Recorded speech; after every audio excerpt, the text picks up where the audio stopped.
Welcome to another episode of the Victory Podcast, driven by Audi. I'm your host, Keely, Eure, joined by my co-host and former USC quarterback, Cody Kessler. Cody, we have a fun episode today, and I know I say that every episode, but we're getting into some film breakdown today. Signing day is in the books. I don't know what we really constitute this signing day as anymore, considering the early signing period has kind of trumped everything else, but USC announced more names this past Wednesday, so we'll get into that. But this episode is basically dedicated to breaking down the 11 transfers that USC signed. We thought we'd focus on that first, just because they might have the most immediate impact. But Cody, you're a film nerd. You put so much effort into this episode. I'm excited to see what you've got for us today. Yeah, and Keely just previewed it there, but we are trying out something new today. I got to watch some film, and then I can also send the clips to Keely, and now I can show you guys what I've been watching on film as well. We're not going to do it for every player, because then it would probably be a 6-hour episode. But yes, I've got some of the impact guys, especially the quarterback, Jaden, Maia. I've got some good clips to kind of show how they're going to fit into this offense, and also the defensive side of the ball, some of the players as well. But let us know if you guys like it. This is something we're trying out for the future as well when we do our film breakdown or our game previews. If you like the film and the way we can incorporate it into the show. If you don't like it, let us know. We'll take it out as well. Maybe me talking too much and too much visual stuff. But either way, yeah, I'm excited. There was a lot of high school signees, especially with the early signing period. Guys that have to develop a little bit, and there's some guys to be excited about, and we'll get into that as we talk about previews for offense and defense in spring and fall camp and all that. But I think it's important to talk about these 11 transfer players, because these are guys that some of them are proven veteran players at high-level college football around the country who can come in and make an immediate impact day one. And you don't hear a lot about the transfer guys, right, in the recruiting process, because it's a lot of the high school huddle film and the guys, and you see all these showcase camps that they can go to. Well, when you get to the transfer portal, guys kind of sign or commit under the radar a little bit. And you don't really know what to expect, and you're not following them throughout their entire recruiting process. Yeah. So I think it's going to be awesome to talk about some of these guys and what to expect, and kind of show you how they're going to fit on both offense and defense and how this coaching staff can use them. It's like an elevated version of Whiteboard Cody. If anyone remembered that from, I think, like either last season or the season before, you had the whiteboard, but now we actually have the film that you will draw on like you see in TV broadcasts. So it's a fun episode. We're going to try it. If you're an audio listener, do not fear. We will still verbally break down each transfer, so you don't have to turn it off and be like, well, this episode's not for me. You'll definitely be able to get info either way, no matter how you get this podcast. Well, I got practice with the Trojan tailgate, because it's radio. It's radio and it's visual as well. You can watch it on YouTube. So I got practice with that, and they told us, the producers, Gia and Drew, and then we're saying, make sure you overly explain for our audio listeners as well. So I'll make sure to explain what I'm talking about. And we're going to do, the way it's going to work is we're going to talk about each player, but we're going to give a full breakdown of the player, explain my film study of them, and then the guys that we do have film on, I'm going to show you a couple of clips to back up those examples. And then some of the other guys that we don't have film on. It's tough, like I said, to have film on every single player and try to keep it within a reasonable amount of time for this episode. Well, also, you spent so much time watching everyone's film. So first of all, I do watch every single I watch every single player's film, but it's tough sometimes too to find a lot of film on defensive linemen or 100% cornerback film, or and it's easier for me as a former quarterback to break down some of those, I don't want to say important positions, but a quarterback position is a highly sought after in the portal, and we have a quarterback now, middle linebacker, with a Mascarenas Arnold, a very highly sought after player from Oregon State, can kind of show some of his flashes at that middle linebacker position, and a couple other guys we got film on as well. But either way, we did our due diligence. We're going to talk about every single player that USC just added, and it's a very good transfer group and guys that I think can make an immediate impact. Alrighty, well, like I've been saying, I'm excited to get into it. Before we do, just a couple reminders. Be sure to subscribe wherever you get your podcasts, and if you want to go above and beyond, you can leave a review on wherever you get your podcasts. It helps the show grow, and we greatly appreciate everyone who's done that so far. Also, if you ever want to get your voice heard, be sure to look out for a tweet or a question box either on Twitter or Instagram. Our socials are VictoryPodUSC. We got questions today too, Cody, so excited to dive into that. Actually, before we get into the meat and potatoes of the episode, before we hit record, there was some breaking news. College football. Big breaking news. It never ends, the cycle, and I should say the carousel never ends. Yeah. Chip Kelly of UCLA is now leaving his head coaching position to go be the OC for Ohio State. Wild news. I was just curious your instant reaction to this, Cody. And this happened on my way down to the podcast. So finally, it's one of the times when news breaks before we record, so we can talk about it. Stop. Yeah. And obviously, this is a USC podcast. So again, Chip Kelly being the head coach of UCLA, but it's Big Ten to Big Ten, right? And it's crazy to think about with Chip Kelly leaving is that it's not an offensive coordinator job that he was at, or he wasn't a quarterback coach going to be, an offensive coordinator at Ohio State. He was the head coach of UCLA football for the last, I think, 8-9 years now. It's been a while. Yeah. And now he's just up and leaving and going to Ohio State within the conference, right? So UCLA is going to the Big Ten. So they're going to face each other, which is a crazy move, in my opinion. It's interesting.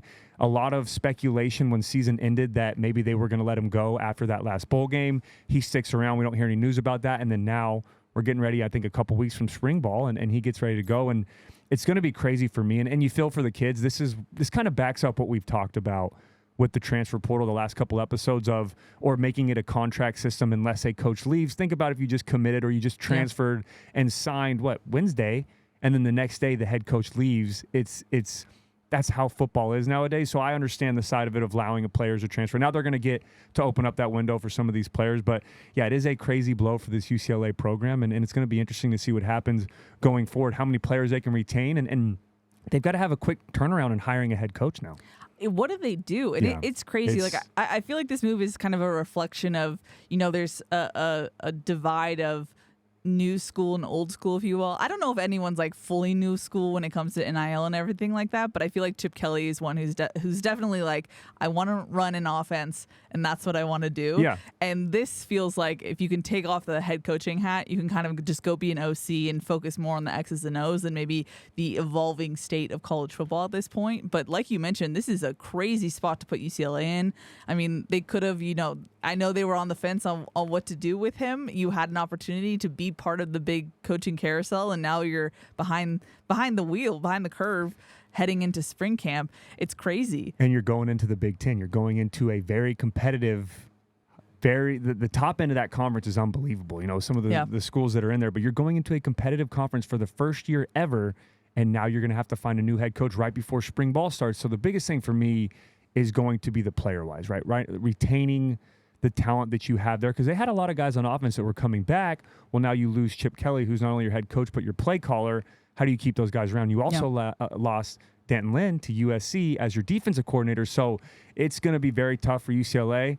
I've got for the kids, I don't want to, I'm not trying to be too empathetic for them, but, obviously they're Bruins. But for the kids and the players, obviously a tough situation. But I'm not too sympathetic for UCLA. They're going to be a little bit behind the curve. But either way, crazy news. And you made a great point there, Keely. I really believe that may be what it is that you get tired as a head coach of this new NIL system of the transfer portal, being a head coach, wearing so many different hats. You're a GM, you're a head coach, you're also a motivator of these young men. Fundraising to a certain degree. Yeah, fundraising to what you can do, and then trying to retain players as well. You're almost like an agent at the same time. So Goodness. You wear all these hats as a head coach in the era of college football.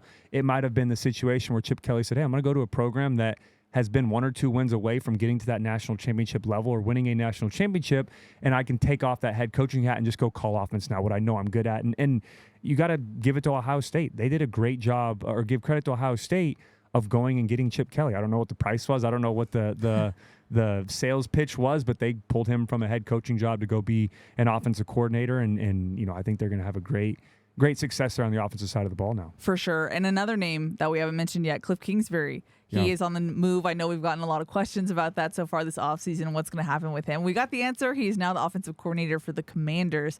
What do you think about that, Cody? Yeah, that was inevitable. I mean, as much as I wanted to be selfish and keep Cliff Kingsbury around, I know Lincoln Riley probably did too. He understood, and I think pretty much all of the USC fans knew that he's too big of a name. And how the success he's had, not only at college football, but in the NFL.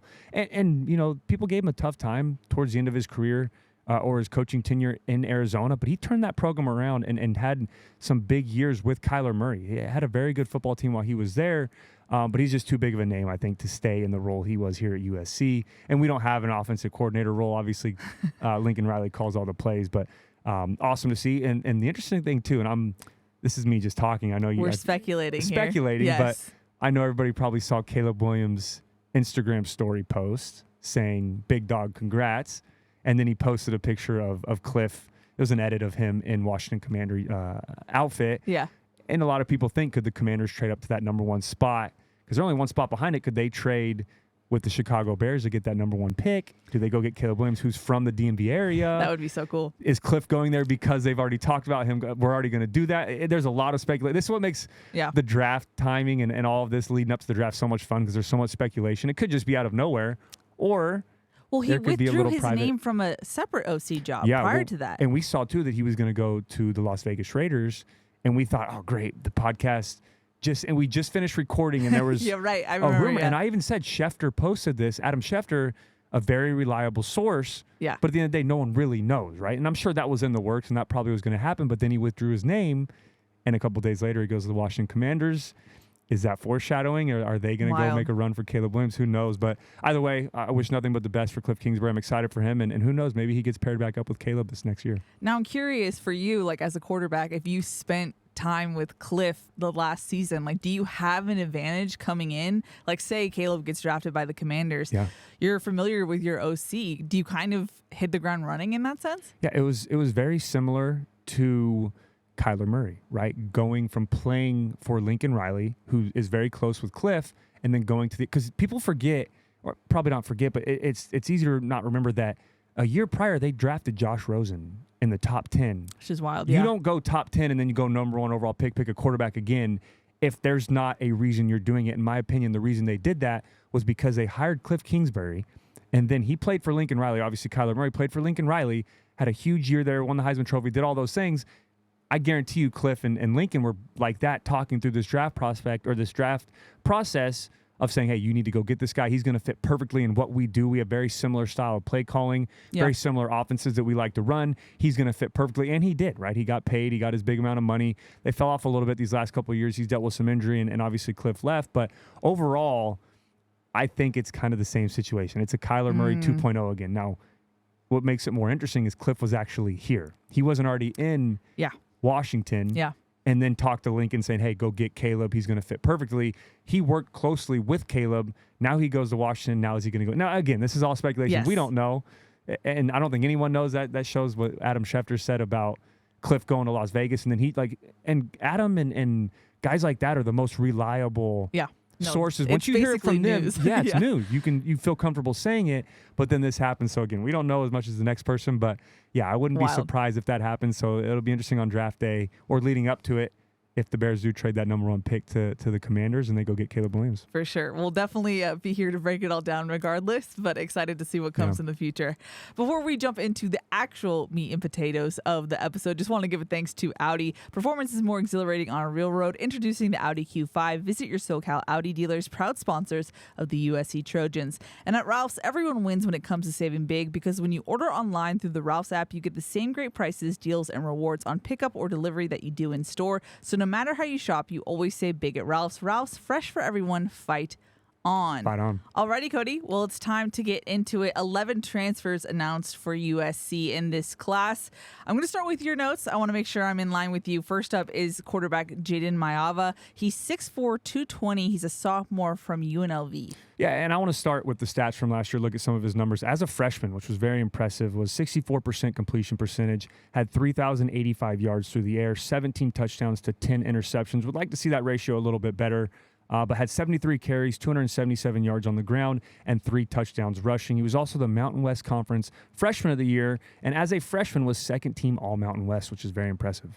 Now, as far as your film study, what stood out to you there? Yeah, the first thing that I saw was there's a ton of upside and a ton of potential. He showed a lot of flashes of how good he can be in the future. I'm very excited about this kid, right? And I think his ceiling is as high as he wants to take it, especially now coming over here to play under Lincoln Riley, who's for years now been the quarterback guru, if you will, and one of the best play callers in the country.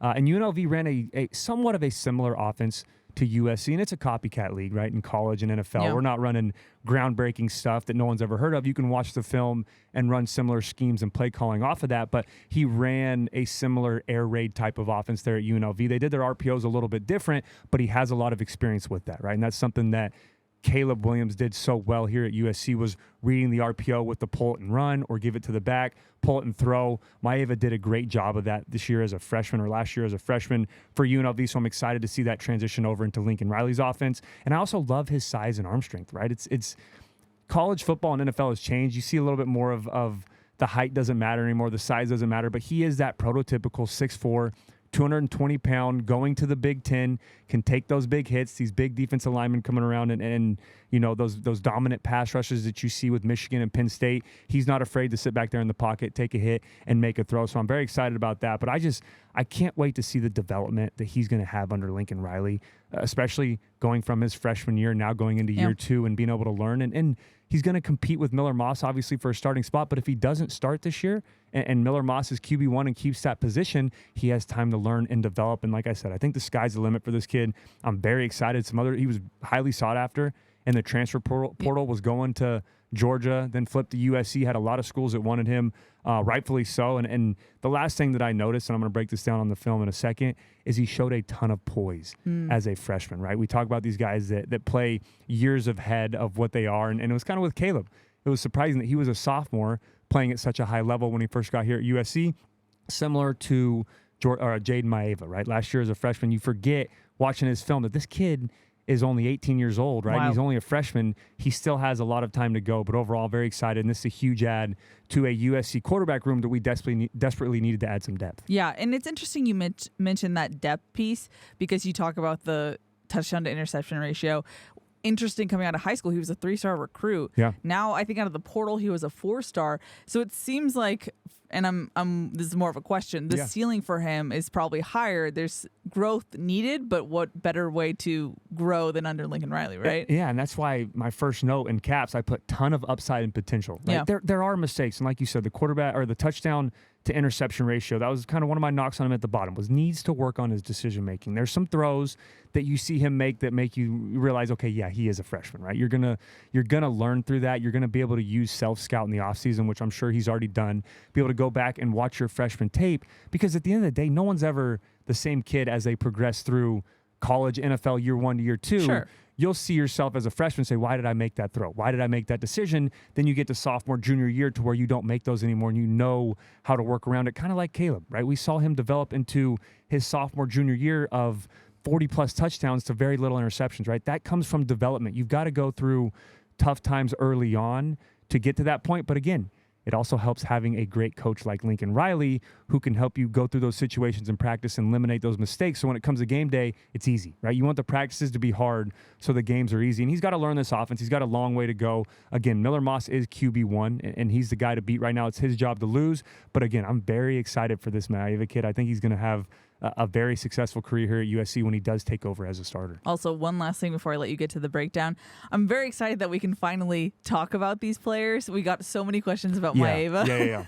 And as if you don't know if it's your first time watching this podcast, we cannot talk about prospects until they are signed with the university. Otherwise, it's a violation because we are affiliated with the university. So apologies to everyone for the last several weeks, maybe months, who've asked questions about Maia. We weren't able to address it. Now we finally can. So if you want to send your questions in, do it now. Yeah, now you can. But all these kids too. Right. I've been chomping at the bit to break down the transfer guys because they commit or whatever you want to call it nowadays with the transfer portal. They can commit so far in advance, but we can't say anything about them until they actually sign. Yeah. So it's tough because you see a lot of other people on Twitter and sources and USC football that cover USC football talking about it, and we're kind of just waiting. Like, we got to wait with compliance and all that. But either way, I'm excited about these kids and getting to talk about all of them. Without further ado, Cody, is it time to break down some footage? It is time to break down footage. So we're going to go cut to the film now, right? Yes. So, all right. Go for it. Here we go. Okay, the first play we're going to look at is really to show off Maia's arm strength, right? We talked about how he can make all the throws on the field. So this concept you're going to see is something similar to what USC ran this year with Caleb Williams and Taj Washington in the slot. You're going to have a play action with the running back coming across field here, and he's going to block that backside defender. Maia is going to half roll and set up just inside the hash, and the player that he's keen on here is that slot receiver who's going to push up, have a little outside leverage, and run back across the field. This is a high-level throw. It takes a lot of arm strength to make this throw. Now, as you see as this play goes, again, great play action fake here. Sets up. He knows now that he has a free rusher, right? This defender is unblocked, and he has a clear path to him. He's going to take a hit on this play. He still has to set his feet, absorb the hit, and make a deep throw down the field, and he does a great job of this. You don't see him flinch at all. He doesn't back up off this throw. He absorbs this hit by the defender and still makes an accurate throw, which, like I mentioned, he plays bigger than a freshman. This is one of those examples. And again, he puts his foot in the ground, takes the hit, and look at the accuracy on this throw downfield, perfectly in stride to his receiver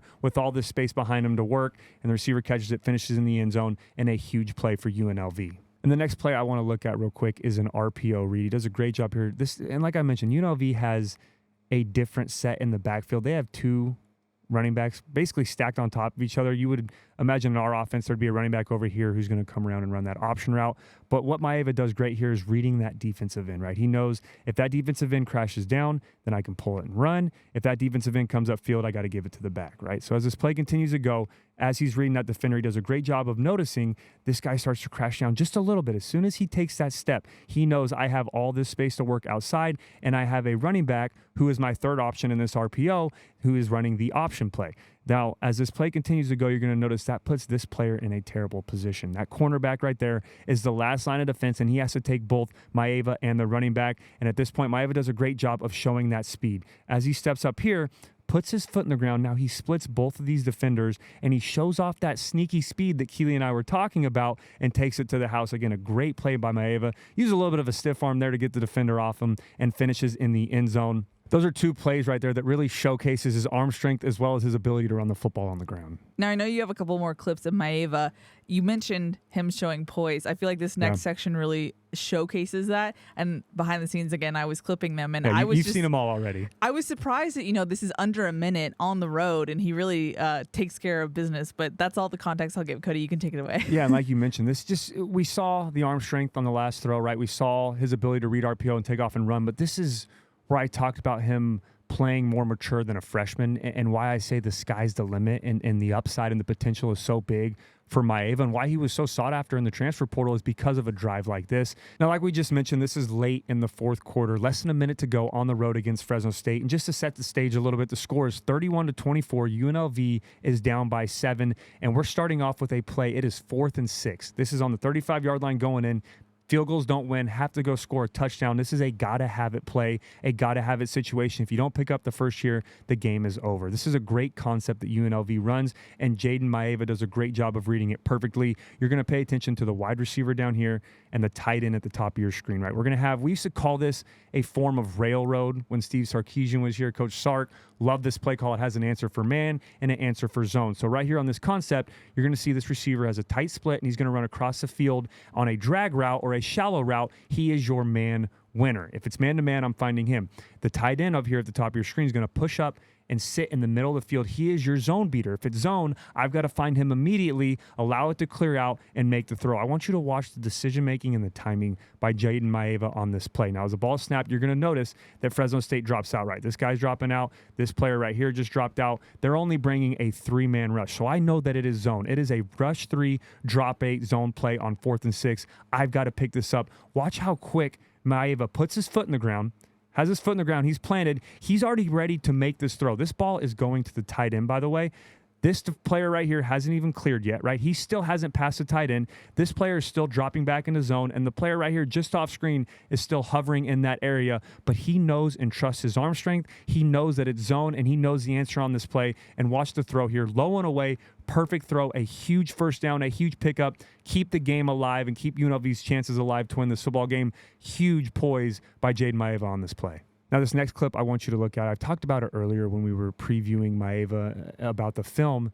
This is an NFL-level throw. This is that back shoulder, 25 yards down the field throw that he makes on a rope with perfect ball placement. This is a throw, as a freshman, you don't expect him to come in and make, and oh yeah, by the way, there's about 20 to 30 seconds left in this point. The game's on the line, and we're on the road against a very good Mountain West opponent. Now, as this play continues to go, I want you to notice the DB at the top of your screen. He realizes I have man-to-man at the top. His eyes are locked on. He's just off the ball. He's in press coverage. I'm going to work this receiver. Now, at the snap of the football, and this receiver at the top is going to run a go route, right? He just has a sideline. It's a get off and go, try to beat your defender over the top. If he can't win over the top, that's when the back shoulder comes into play. Now, at the snap of the ball, this is a great job. My first step, Maia knows that he's working this receiver already, but his first step, his eyes are downfield, right? I'm going to hold any defender in the middle of the field over here so that I can guarantee a one-on-one matchup at the top. Now, as this play continues to go, and I'm going to let it run until the ball is caught, but look at this putting his foot in the ground, great reaction, great drop, and look at the location of this throw. This is an unbelievable ball placement. Again, 25 yards down the field. You tell me as a defender how you stop that. That is pinpoint accuracy, high and away. It allows his defender to use his body to shield that DB to go up and get the play. It allows his receiver to use his body to shield that defender, go up and make the play, get a foot in bounds, and now we're inside the 10-yard line with less than 20 seconds to go to win this football game. Now, the third and final clip from this drive of Maia that I want to watch here is down in the red zone.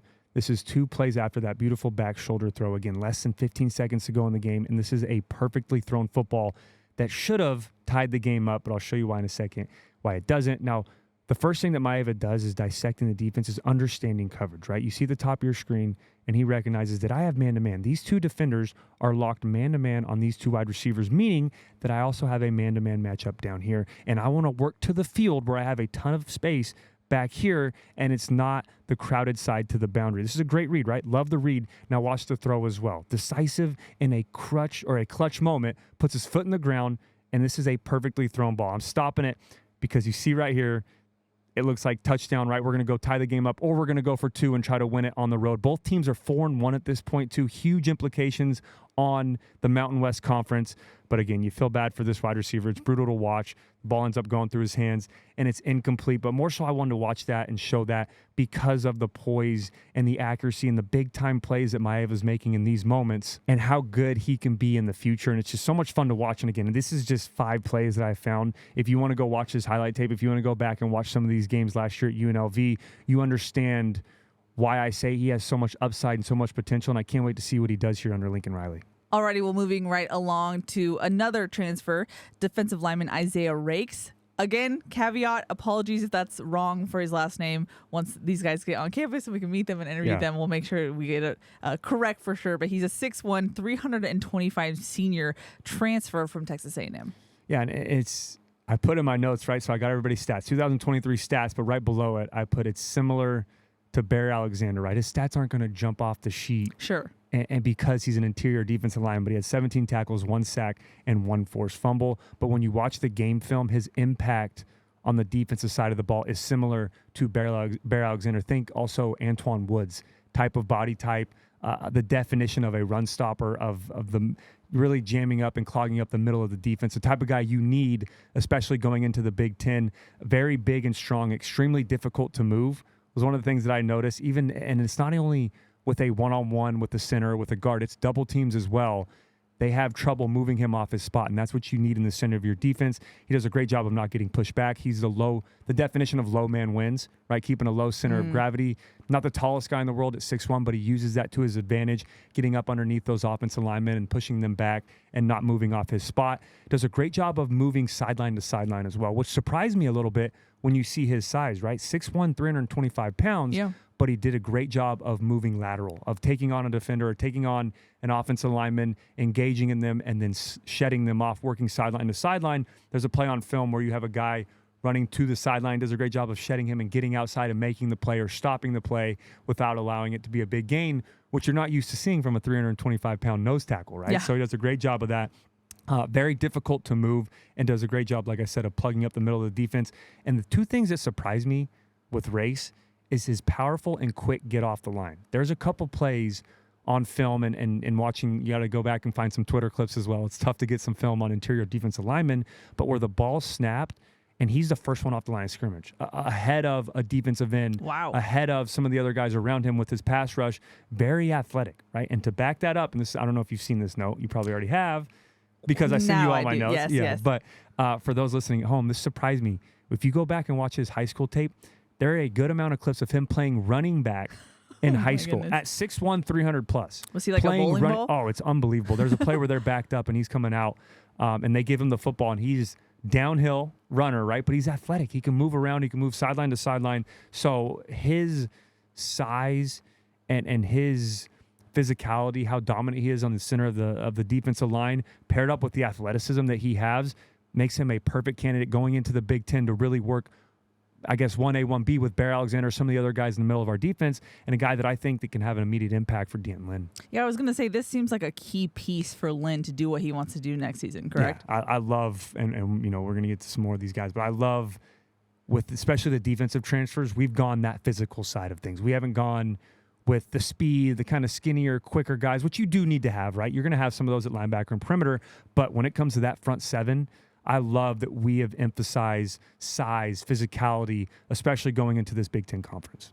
Alrighty, moving right along, we have wide receiver Jaden Richardson, who is 6'3", 210. He's a senior from Tufts University. This is an interesting one, Cody. Yeah, like you said, transferred from Tufts University, which I just learned yesterday doing my research, is in Medford, Massachusetts. It is a private research university, and the average GPA at the school is above a 4.0. So, a very Smart difficult people. school to get into. Yeah, very smart people, and it makes for Richardson a smart player on and off the field, right? And that's what you want when you're coming in, learning a playbook, understanding and reading defenses.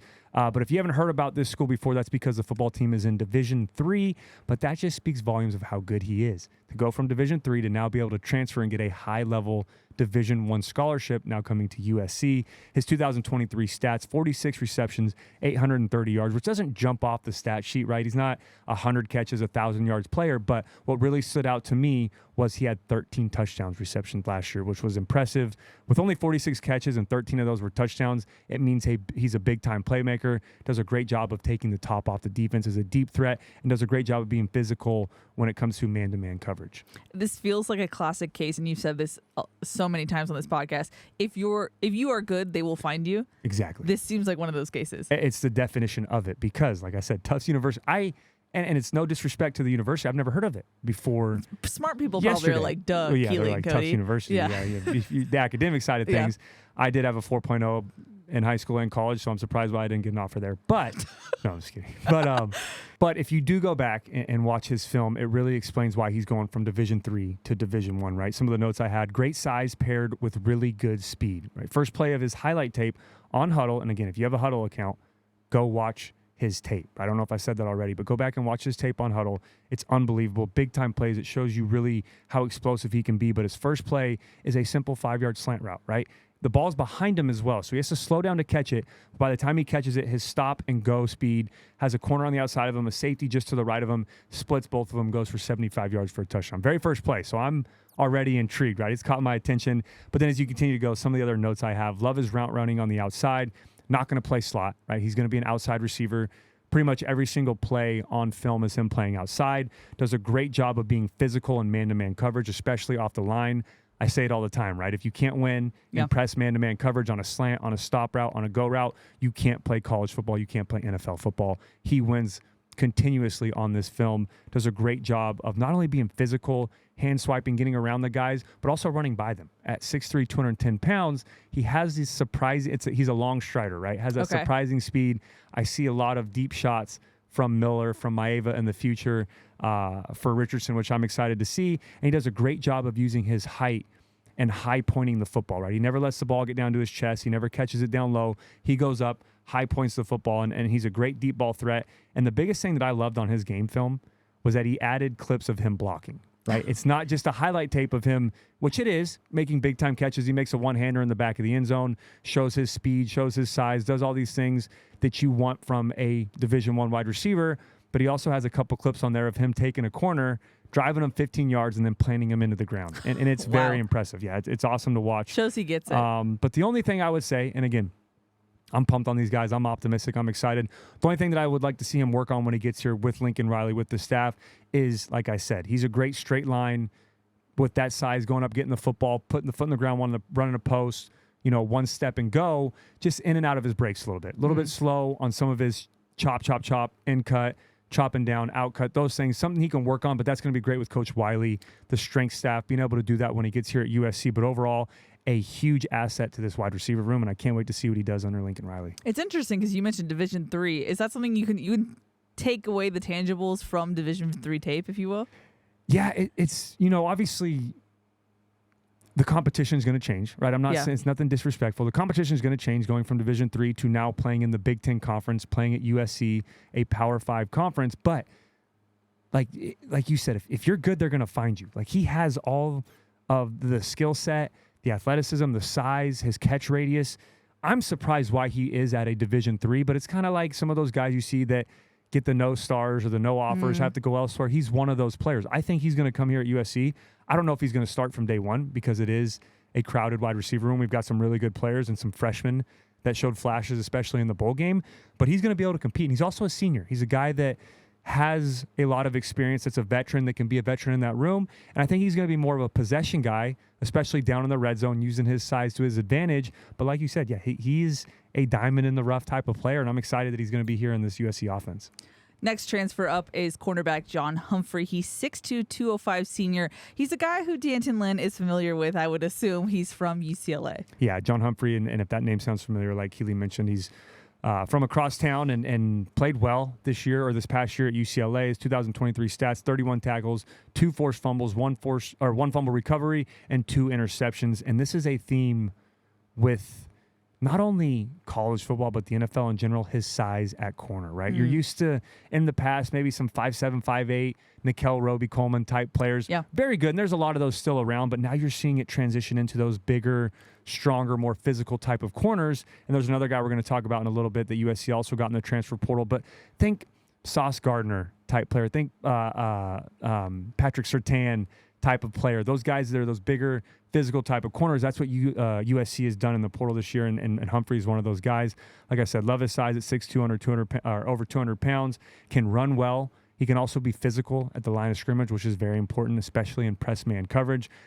Part of the battle is not allowing the receiver to run right by you, not getting out physical, and having a bigger body type receiver be able to just move you around and get you off your spot. He had 2 interceptions this year, but he's very aggressive when he's in coverage. So you'd expect a little bit more, but he doesn't give up the big plays, right? He doesn't sell out for an interception knowing if it's either I get it or the guy's going to the house. He's a very smart football player, very savvy football player. He's a senior, so he's had a lot of experience at UCLA. Does a great job of trying to get the ball out as well. Had 2 forced fumbles on the year. You see a couple plays. There's a clip on his film against Oregon State where a receiver catches the ball. He's running. A couple guys are holding him up. He comes in, violently rips the football out, gets a turnover, recovers the fumble as well, and gets a first down for his offense. So a guy that I'm very excited about.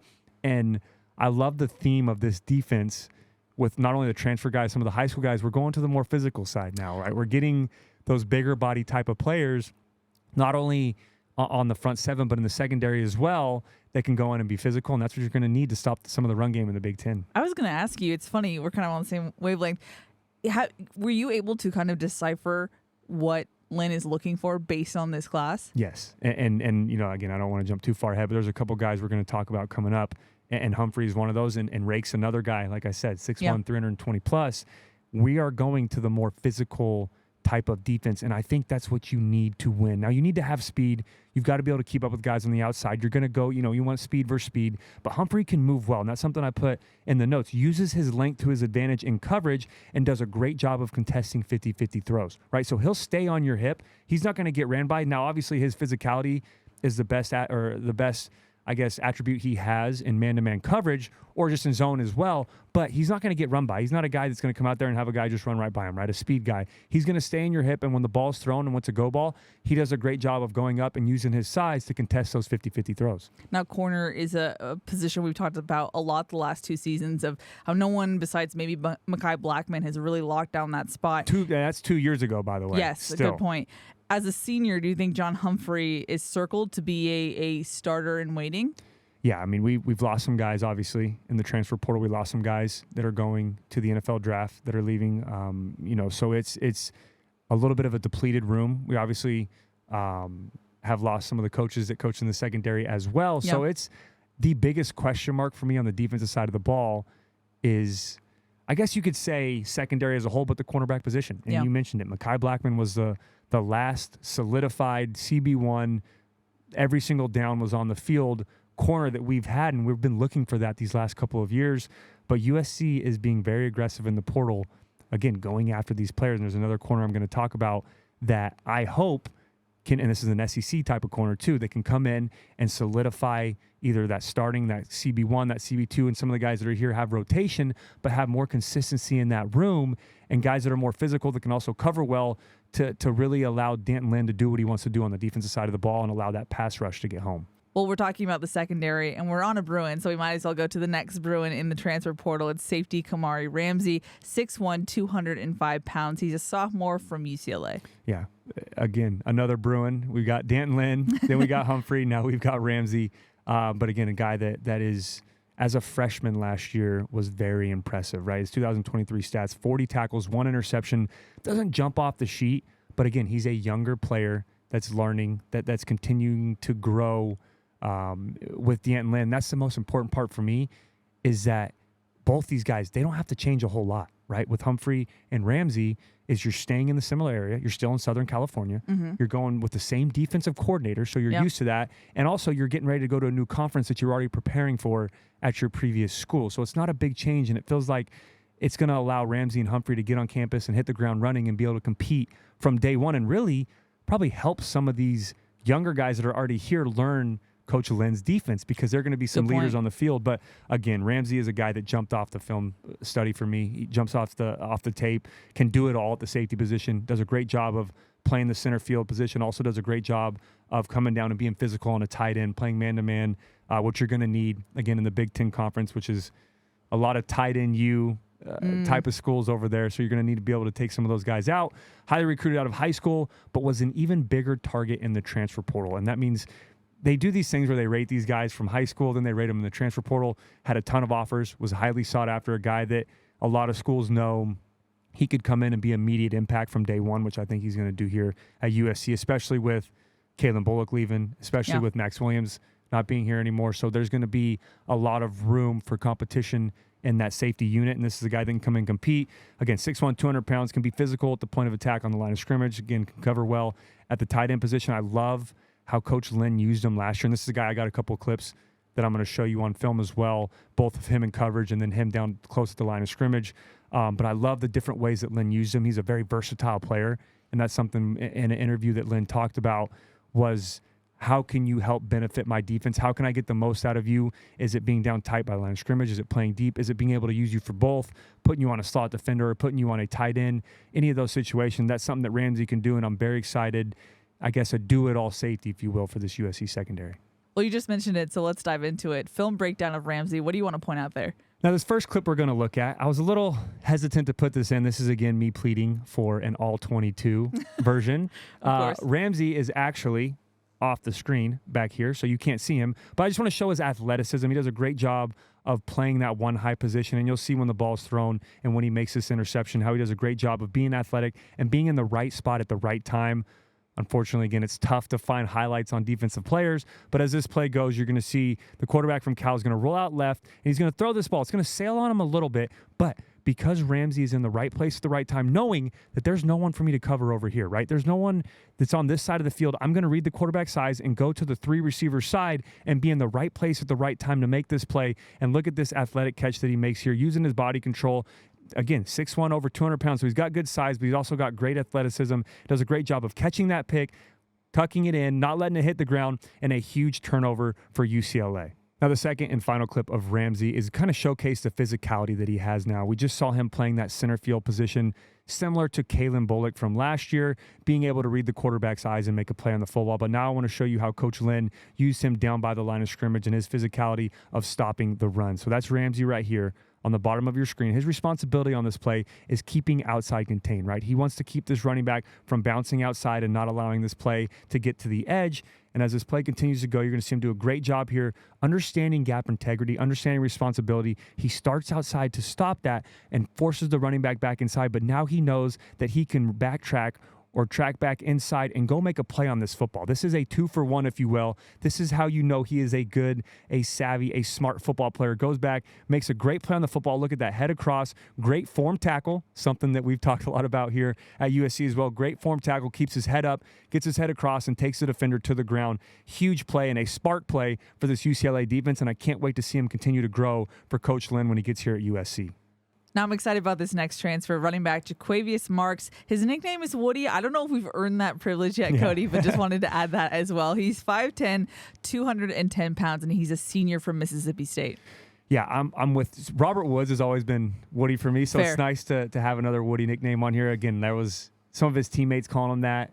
That's what his name is on Twitter, his handle, and all those things, and some of the broadcasts did. But we've got to earn that right. We don't know him well enough yet, but you can ask him maybe in your first interview if he wants to go by Jaquavius or if he wants Woody. But nonetheless, a guy that I'm probably most excited about, especially on the offensive side of the ball. And you just saw me talking about Maia as well and the impact that he can have. But this is immediate impact, a player that USC needs, a running back room that's lost some big-time players over the last couple of years. And we just talked about it, too, the depth in that room. Yeah, it's a big question mark. This is a huge asset to this room, and I can't wait to see what he does when he gets here.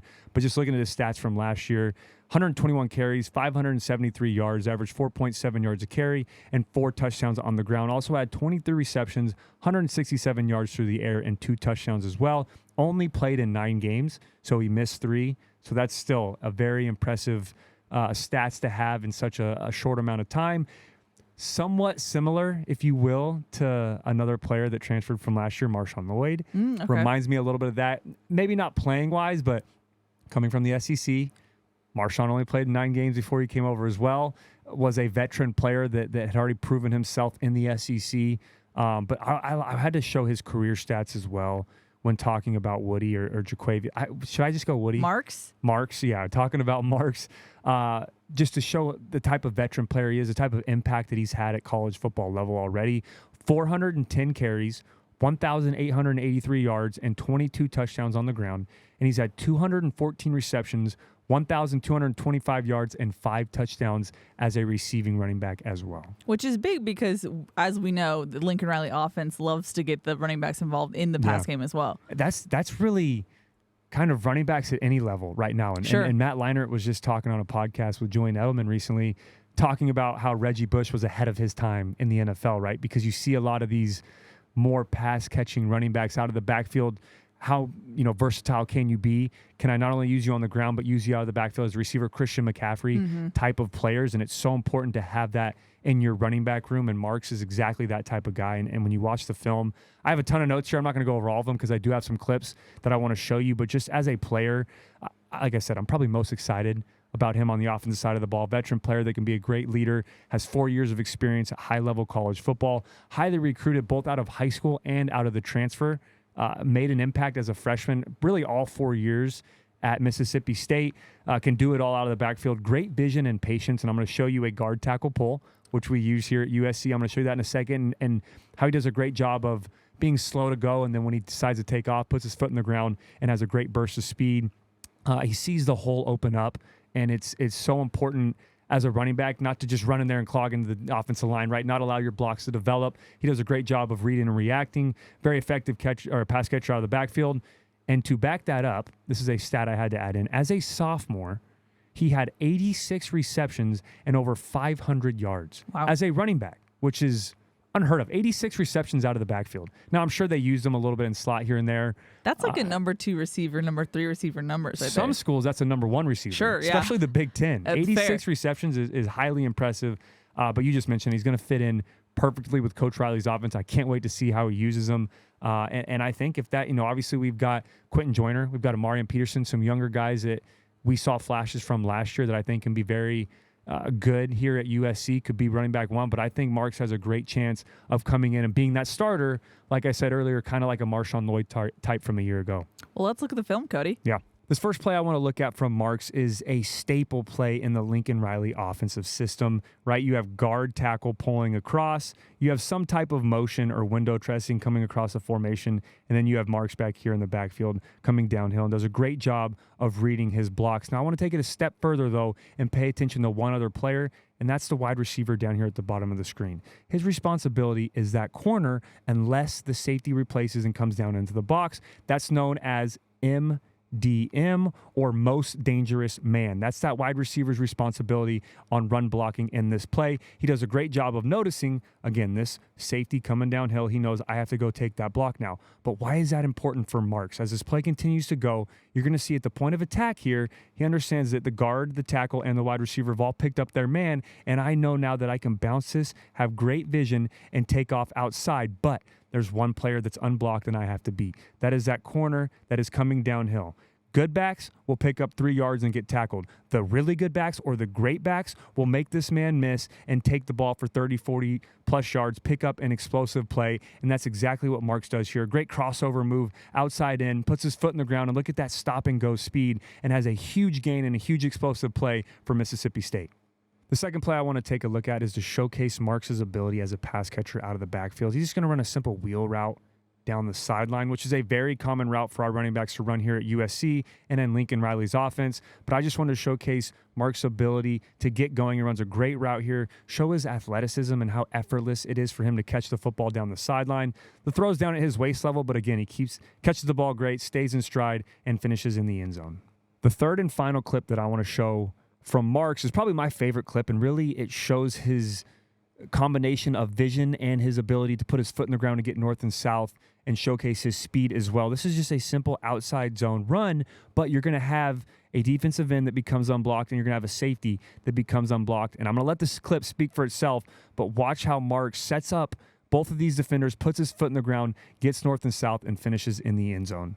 Again, great job starting outside, putting his foot in the ground, splitting both defenders, and then showcasing his speed to get to the end zone.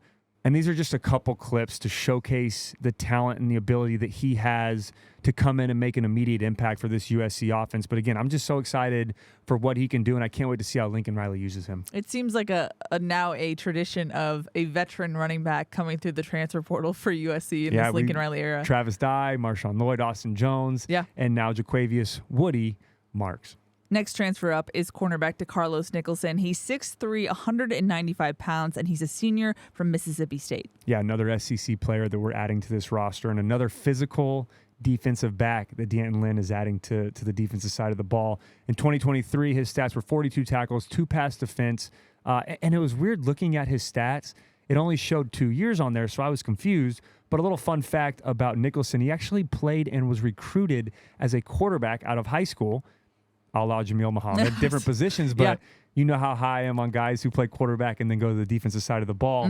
But he played 2 years at Mississippi Gulf Coast Community College, but he played his first year as a quarterback. Then his second year, he switched to corner, and then he got some big-time Division I offers. Wow. So obviously, it seemed like, I'm never going to say anything bad against playing the quarterback position. It's my favorite position, but was playing the wrong position in high school, or else he probably would have gone somewhere else. But either way, I love that he has that quarterback background. That is huge for reading and dissecting an opposing offense, being able to be savvy, to understand what coverage I am, understand leverages and splits by wide receivers if they're inside or outside the hash, what routes they're going to run, because you've had to learn all those positions and learn all that as a quarterback before. But again, another NFL prototypical size cornerback to where today's era of college football in the NFL is going.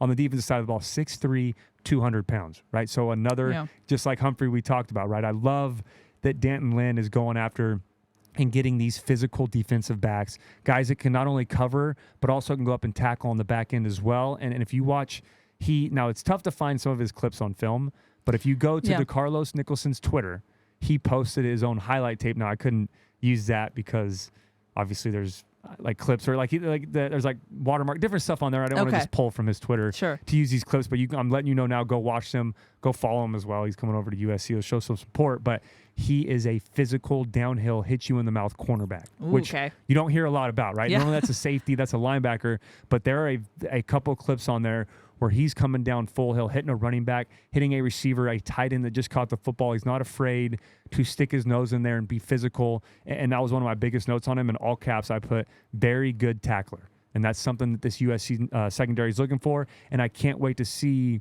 how he transitions into D'Anton Lynn's defense and also going from the SEC to the Big Ten.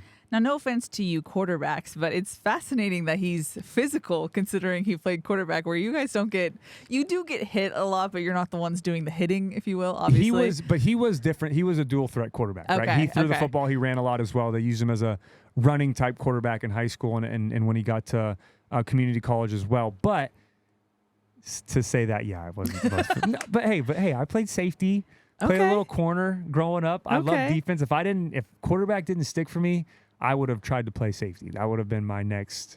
I'd watch Brian Dawkins highlight tapes before games, even when I was playing quarterback in middle school and stuff. When I would play both sides of the football, Cody, that's it. I would get it was my hype up tapes. I'd watch NFL big hits and stuff, and Brian Dawkins was my favorite. But I love that quarterback background, right? And your favorite player from last offseason was Jamil Muhammad. Yeah. But we saw his ability his savviness of getting to the quarterback, of understanding rush, of understanding how a quarterback thinks, trying to get out there and take off and run, and it played to his advantage. So another guy that's already proven too. This isn't like he's going from quarterback straight to corner. Sure, yes. We've got plenty of years of film on him at corner, and he played very high-level football, and another veteran player coming from the SEC. Just out of curiosity, do you think that 5'11" type corner will eventually be phased out? We're seeing a lot more of those guys at nickel defender nowadays. You know, those are more so of the prototypical, the Nickel Roby-Colemans. This year with Jalen Smith, right? Not the tallest guy in the world, but he did such a great job at the nickel position. That's more of those smaller, quicker twitch guys on the inside, outside. But now look at the guys they have to cover nowadays, right? You got huge tight ends. DK Metcalf. You've got tight ends as well, like you said. You've got Mike Evans, Chris Godwin, guys that are so big and physical that can just both beat you with speed but also physicality. That's why that cornerback position is transitioning more to 6 foot and above. A little bit, you know, like I said, the Patrick Surtains, the Sauce Gardner, Jalen Ramsey, guys that are a little bit bigger and physical that can cover those bigger guys on the outside. Now, the next two transfers that we're about to talk about are from Oregon State, and they're related. But first up, let's talk about safety Akili Arnold. He's 5'11", 200 pounds, and he's a senior transfer, like I said, from Oregon State. Now, his 2023 stats and really his career stats overall are very impressive. He's all over the field. 62 tackles, which was third on the team a year ago. 6 pass defense. Had half a sack. I wanted to round up. It means he combined on a sack, but I don't know why you put half a sack in this. It was kind of funny seeing 0.5 sacks on the stat list. You're not going to take that away from him. Yeah, because someone else got half a sack as well. So, but I'm going to say 1 sack. Okay. And then he had 2 interceptions. And then his career stats overall at Oregon State, a savvy, a veteran player, 151 tackles, 10 pass defense, and 2 interceptions. Now, when it comes to his film, what'd you see? He's a veteran player, has a ton of playing experience at that safety position. I loved watching him on tape. He's a high motor, high effort guy, very instinctive player, does a great job of always being around the football, right? You watch the film and he's always either making the play or just around it, and he does a great job of rallying to the football. 6 pass defensive last year, which means breakups, getting his hand on the football, knocking it down is huge. That's big for a safety. You don't see that a lot. That's normally more so a corner type of play or a corner type of stat, but he's in the best way. I was trying to find a better word to describe it. Sounds a little weird in football terms, but the best way to describe him in coverage is sticky. He's a sticky football player. Velcro. Dion says that all the time. Okay, cool. Yeah, he's sticky. He's a Velcro type of player. There's a clip against UCLA on the opening drive. I think it's actually the first pass play of the game where he has outside leverage on a receiver. He rotates down in a one high look. The receiver does a great job putting his foot in the ground and crossing his face, going inside. And normally as a safety body, it's tough to open your hips and get back in position, but he does a great job of using his athleticism, staying on the hip of the defender, and then the quarterback, Dante Moore, makes a throw, lays out, gets in front of it, and makes an interception on the play. First play on defense or second play on defense of the game, but normally you see a safety body lose his defender or lose his wide receiver, get out of position, but he stays in the hip, has great recovery speed, and someone that I'm very excited about. And just to kind of back that up, if you look at Pro Football Focus, they do a lot of these grading for these guys. Yeah. He was one of the highest safeties graded in the country for coverage at 85.7 and was also third on the team in tackles for Oregon State. So a guy, again, for a safety room that's lost some players, he can come in next to Ramsey, help out a little bit, and compete for a starting safety position. And an experienced one, too. Yeah, like I said, he's a senior. And that's something that it's kind of what the transfer portal is turning into a little bit, too. I know we talk about a lot of these freshman guys leaving, and Ramsey's a freshman, and Maia, some younger guys, but a lot of seniors, a lot of veteran, proven players that can come in and have an immediate impact on day one. And Arnold's one of those guys that I'm excited about. Well, as promised, the next transfer we're going to look at is actually Akili's stepbrother. It's linebacker Easton Mascarenas Arnold. He's 5'11", 228, and he's a senior, as we mentioned, from Oregon State. Yeah, his stats are impressive. This is between Mascarenas Arnold and Clifton, the next player we're going to talk about. These are my 2 most intriguing defensive guys, right? I said Marks was my favorite on offense. These are 2 guys that I think can have a huge impact on the defensive side of the ball. Not to discredit the other players that we've talked about, but I think are most important really for this scheme that D'Anton Lynn does. His 2023 stats, 106 tackles, 2 sacks, 2 interceptions, was first team all Pac-12 linebacker, was second in tackles in the Pac-12.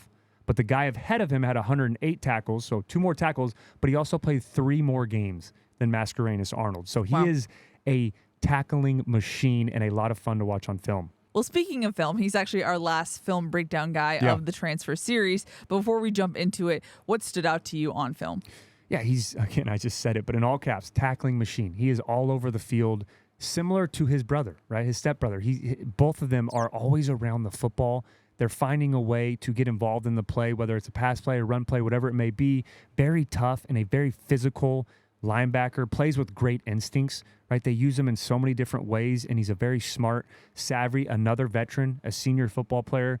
Not the biggest with his size, again, only 5'11", 220, but he makes up for it with his athleticism and with his quickness, which is so much fun to watch on film. And like you alluded to, I'm going to show a couple plays kind of highlighting that here in a second. He does a great job of playing downhill, but he also does a great job of playing sideline to sideline. In today's college football world, you have to be able to do both, especially at that middle linebacker position. You have to be able to come downhill, to hit, to be a surefire tackler, but you also have to be able to play against speed and move sideline to sideline when the play breaks outside. He does both of those very well.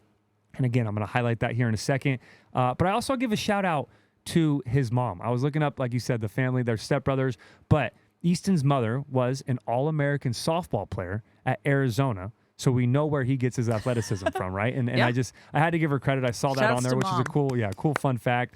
So if she does, or if his family watches this, give a little shout out there. But I love the different ways that Oregon State used him, right? They walk him up in the A-gap. They walk him up on the line of scrimmage. They play him off in coverage. They trust him to play man-to-man out of the backfield. And again, he's just so much fun to watch, and a player that I think D'Anton Lynn is going to be able to use and incorporate on day one and can have potentially be a starter, and I'll show you a couple plays why now on film. Now, the first clip I want to look at of Mascarenas Arnold is his ability to cover a running back out of the backfield. This is a great job of showing his athleticism at that linebacker position. Again, 5'11", 225 pounds, but his ability to cover man-to-man against an athletic running back. This is actually him right here on the line of scrimmage in the B gap on the opposite side of the football, and he is in man-to-man coverage on this running back on the opposite side of the field. Now watch what he does at the snap of the football.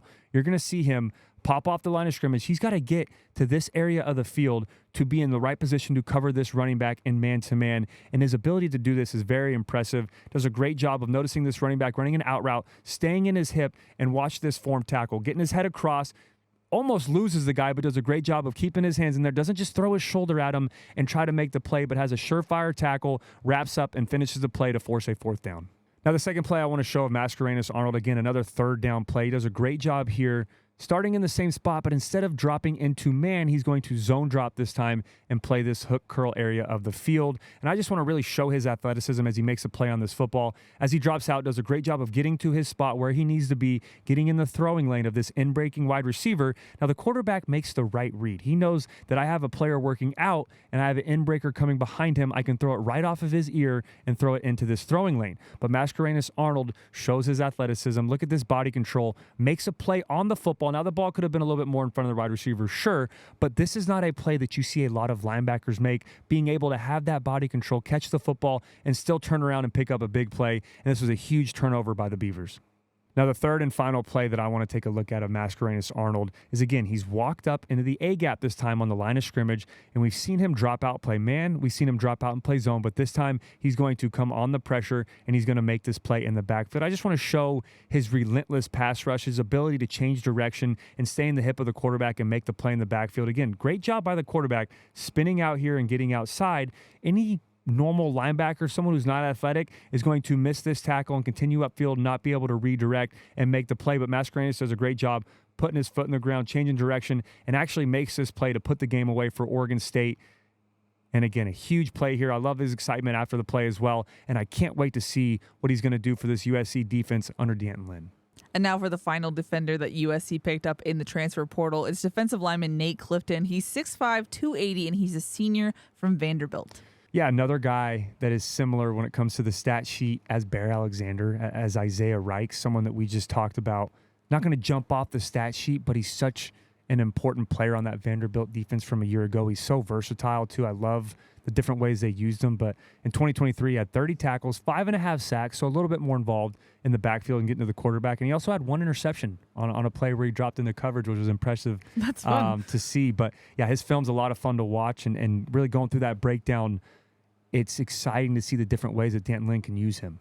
When it comes to that versatility piece that you were just highlighting, what did you see on film that made you make that a main point of his strengths? Yeah, and the main reason I say that is because I've watched so much D'Anton Lynn film from UCLA, right? And I talked about how, I think we got a question last week about how there's a clip where there's 4 defensive ends on the field, right? Then you have a defensive end, Murphy, was lined up in a 4-point stance on the center and moving guys around, and the different ways that you can use them. When you watch Clifton's tape, and I alluded to it a couple, I think last player when I was talking about Mascarenas Arnold, this is probably 1A, 1B for me for guys on defense that I'm excited about from the transfer portal, because Clifton is a dominant player. He played well at Vanderbilt. They used him in so many different ways. There's clips of him playing on the inside, and going back to the Georgia tape, there's a play where he's playing head up on the center and absolutely bull rushes the center back into Carson Beck's face, and he forces Beck to get rid of it quicker than he wants to. Then a couple of plays later, they put him on the outside going up against a right tackle.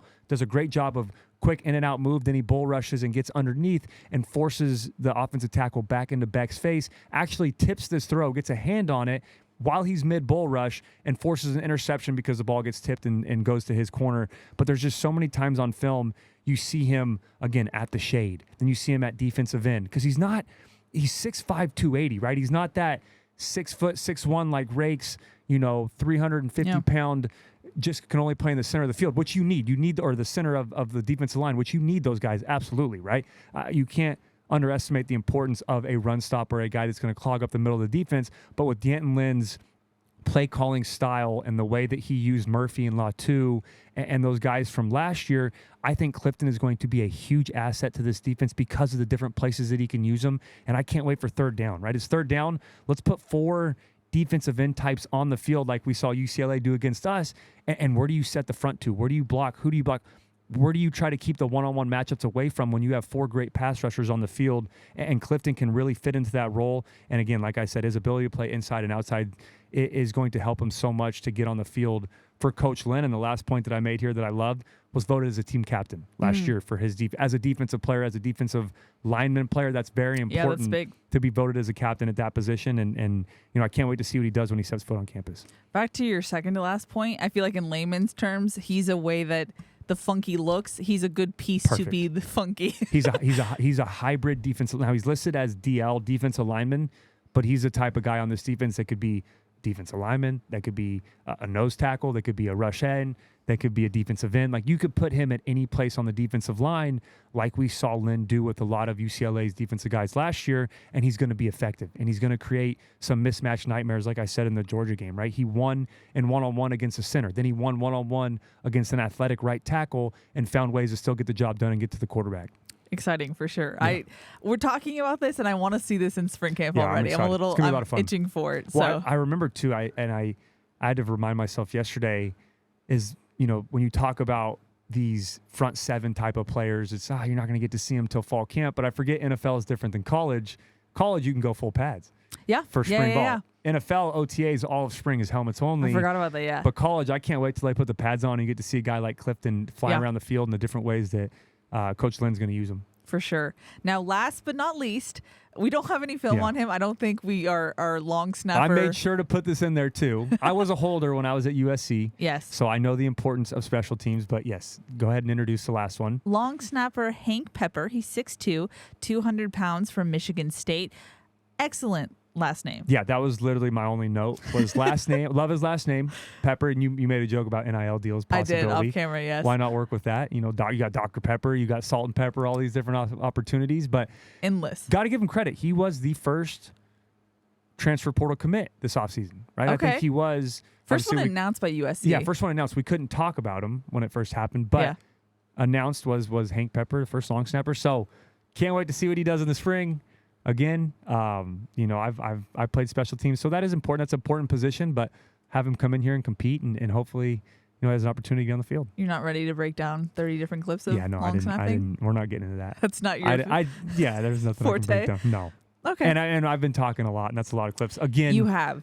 If you guys love this film breakdown, this type of stuff, I don't know, I think we're going on almost 3 hours, 4 hours down here now. So I have no idea what the actual take is going to be. Yeah, it's going to probably be a lot shorter. But again, if you guys like, it's a lot of moving parts. We've never done this before. We're trying to take stuff to the next level for you guys. And we have a lot of fun trying these new things out. But again, if you don't like it, let us know. If you love it in the comments, we'll go back to whiteboard. We can do some other stuff. But I had a lot of fun breaking down the film, although it was a lot and a lot of prep and stuff, but I had a blast doing it, and hopefully the listeners enjoyed as well. No, I enjoyed it. I love hearing your inside knowledge, Cody. That's why we have you on the show. Likewise, if you like this stuff, please let Cody know, because he puts so much effort into doing this. I know it might not seem like that, but first you have to like scout all these guys, recognize their traits, and then find plays to... This would be a lot easier if anyone out there, if I could get an all 22 account, dang it, this would make my life a lot easier. But I have to just go watch a ton of YouTube videos, because when you watch highlight tapes on YouTube, it's not like, no one really posts full game tapes, right? There's not start to finish, which I think copyright issues too. You can't really do that anymore. R.I.P. Yeah, we had a guy that would always watch his videos, but he got caught for that, so he can't do it anymore. But it's tough. So I've got to watch pretty much every single game, about 8 to 10 minutes, that whatever it was broadcast on ESPN, SEC Network, Fox, whatever it was broadcast on, they show a little couple highlights here and there, and I've just got to hope that there's some plays that I can use on that. But I'm talking a lot. It's not an excuse. I love doing it. It's what I love to do. Watch film, break down guys like that, and get excited about what they're going to do for USC football. But please let us know in the comments if you enjoyed that section of the show or me doing the film breakdown, because we can absolutely do that more as the season goes on. Yeah. Thank you, Cody. I just have to thank you again. Now we can get into questions. We can. Before we do, just want to give a thanks to Audi. What if there was a portal to the future? Enter the fully electric Audi Q4 e-tron with an advanced touchscreen infotainment system. Audi, the future awaits. And take your health to the next level with Symbiotica. Their premium, easy-to-take supplements fuel your body with key vitamins and minerals to help you reach peak performance on and off the field. Elevate your health today by going to Symbiotica.com and use code FIGHTON for 15% off site-wide. Fight on. Now, our first question we kind of already have touched on this episode and last, but I'm curious if it changes now that you have tape under your belt, Cody. Ron wanted to know, when spring practice begins, what will you be most interested in? Defense. Obviously I'm an offensive guy, and that's easy for me to say. The battle between Miller Moss and Jaden Maia, Mark's coming in, how he's going to impact the running back room, the receivers that are developing, the younger guys. All exciting, right? I'm excited to watch all of that, but my biggest question mark is the defense. Anytime you have a new coordinator, a new coaching staff on either side of the football, and it just happens to be defense here at USC, and something that we need to improve on dramatically before we go in to the Big Ten. And obviously we've already taken the right steps to do so, but I can't wait to watch not only the transfer guys, but the younger guys as well, and some of the guys that are sticking around, to see how Coach Lynn uses all of them and the type of impact that they can have going up against this USC offense. It's very dominant, and obviously has some new faces, it's not going to be perfect day one, right? We're not going to go out to spring ball and think, wow, this is why we went and got Lynn. This is amazing. And Coach Henderson and all these guys, and we're so excited. This is perfect. It's going to there's going to be some growing pains. That's what spring is for, but I can't wait to see the progression, I guess, from week one to the spring game, and I'm excited to see that. 100%. Yeah, it's defense is such a simple answer, but it's really the truth. I want to see how all these moving parts work. This coaching staff, what that looks like on field. It's kind of fun because last season there wasn't anything really new, and obviously that was a good thing for USC retention, etc. But now we get to see, what are the coaching styles like? What are these new faces look like? What is the practice? Does defense look different practice-wise for this new group? I don't know. It's a lot of questions that I like to look for the answer for while watching practice. Absolutely. So excited for that. De La Cruz wanted to know, does USC have the size on the defensive line to carry out the vision of the new defensive staff, or will they have to get creative in their coaching? That's a two-part for me, because with the guys that we're adding right now, with Clifton, with Raikes, with Mascarenas, Arnold, with Bear Alexander coming back, some of the guys up front already, Jameel Muhammad, I feel very comfortable about how this front seven is starting to shape out and the way they're looking right now. But the other part of that was something I talked about last episode with Coach Lynn and his, vision for this defense is, he doesn't just say, this is what I do, so you better adapt and figure it out. Now, he has, his core values as a coordinator, the things that he looks for, the things that he loves to do, really what he's comfortable with. But he said in an interview, I love the versatility of my players. I love adapting. I love putting guys in the right position. I will change up things if I need to get them in the right position. So I guess going back to that question, it's kind of both parts, right? Yes, we're getting players in place that can be effective on this defense and can fill in to those size positions, those physicality positions that you need in the Big Ten.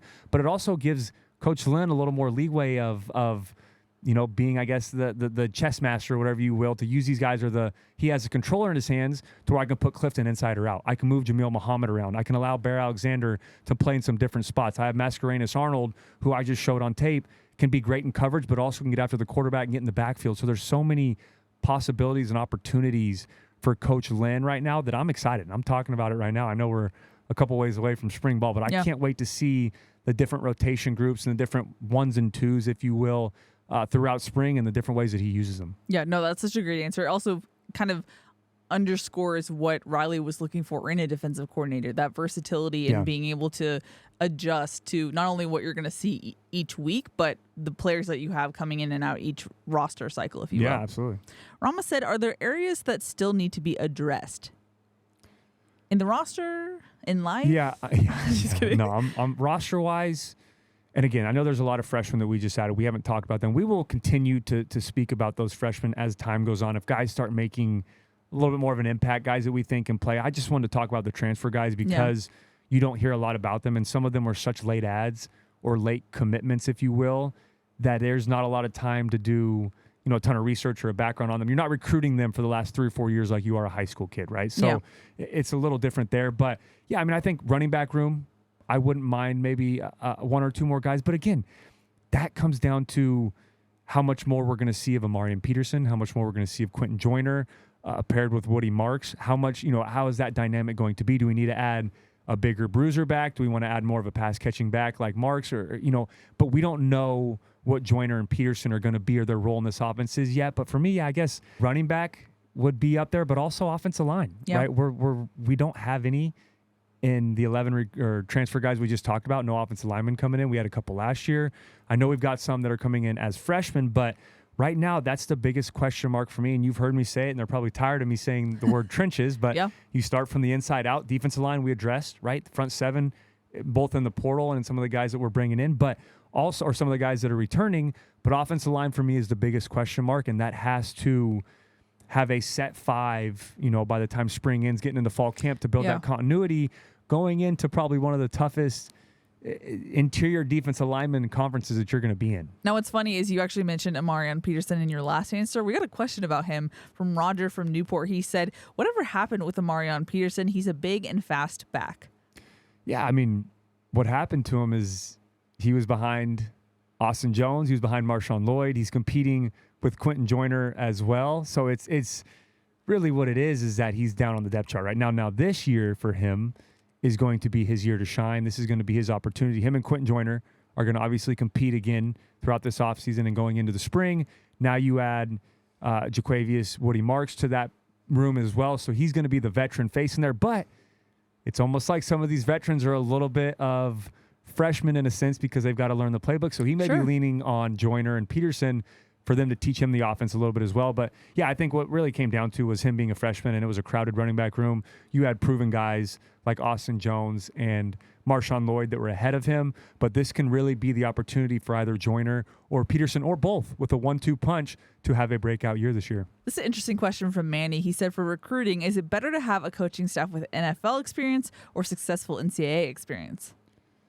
I think a little bit of both. I don't think it's a necessity to have both NFL and NCAA backgrounds on your staff. I just think it's important. It's nice to be able to talk to an NFL coach who's been there. But, like, at the end of the day, all these coaches, whether they've coached at a high-level college football or the NFL, they've all intertwined or worked with each other at one point or another, or understand what it takes to get to that next level. But with today's era of college football, you may want an NFL coach that's had experience in free agency. It's had experience. And it's crazy to say, but it's a good point. Is it important to have? Now, it doesn't matter what level of coach had. If you're good enough and you can develop players, you don't need to have NFL experience to have guys be successful at the next level, right? You're going to find ways for guys to be successful, get them to the NFL, to development through their time in college. But, yeah, that was my point is nowadays when you have free agency, when you need to find angles of retaining guys, how you can say, I'm going to use some of the free agency things that I've learned at the NFL level, how to get guys to stay here, different ways of recruiting, all of that. So I think they work hand in hand, but I don't think it's necessarily you need both a mix of NFL. Or there's no number of, hey, you need this many NFL and this many NCAA guys. I think this is kind of a cop-out answer, but, like, it all translates to teaching experience. Like, you can have successful experience, but if you don't know how to relate that to your player, it kind of doesn't mean anything. Yeah, you know? You could have an NFL coach that comes down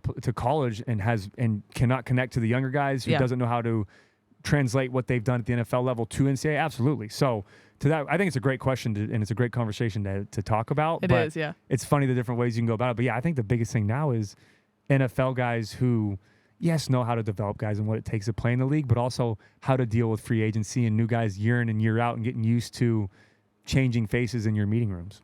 We got a question from Kevin, and we kind of touched on this already, but it's an interesting question that needs to be asked. He says, does National Signing Day still have its significance, especially with kids' ability to leave through the portal?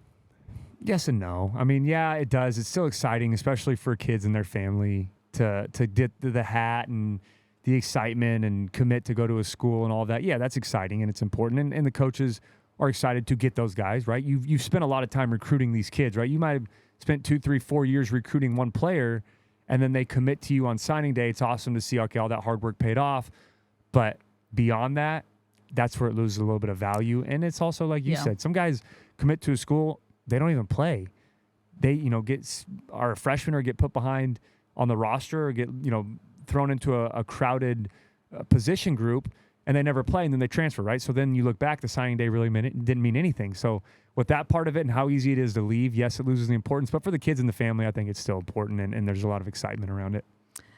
Yes, I agree with you, but I think it definitely has. That is not... Short answer, yes. Yes, but I would say mainly because of the early signing period. Not because of, the evolution. And you said that at the top of the show, and that's a good point.